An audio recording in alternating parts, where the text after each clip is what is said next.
Hasil pengembangan polisi, Kepala Dusun 1 Desa Banpres Kecamatan Tuan Negeri Musirawas, Ahmad Mudori dan anggota Badan Permusyawaratan Desa atau BPD Banpres Effendi sebagai tersangka pemotongan dana Bansos COVID-19. Tersangka dikenakan pasal 374 KUHP tentang penggelapan dan penyalahgunaan jabatan dengan ancaman hukuman di atas 5 tahun penjara.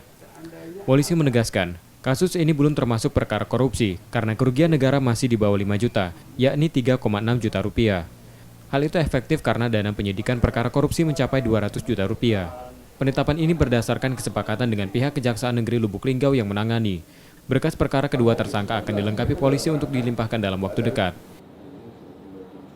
Namun hasil dari koordinasi dengan pihak kejaksaan, di mana barang bukti yang terkumpul atau kerugian negara yang muncul hanya 3.600.000 atau kurang dari 5 juta. Sementara kita ketahui bersama bahwa dana penyidikan kasus korupsi ini cukup besar.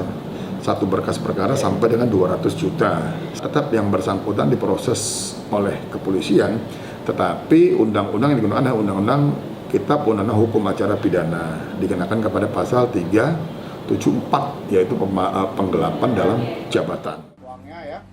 Kepala Dusun 1 dan anggota BPD Banpres ditangkap tim Saber Pungli Polres Musirawas di Balai Desa Banpres saat penyaluran bantuan langsung tunai COVID-19. Tersangka memotong uang Rp200.000 dari Rp600.000 dana yang seharusnya diterima warga.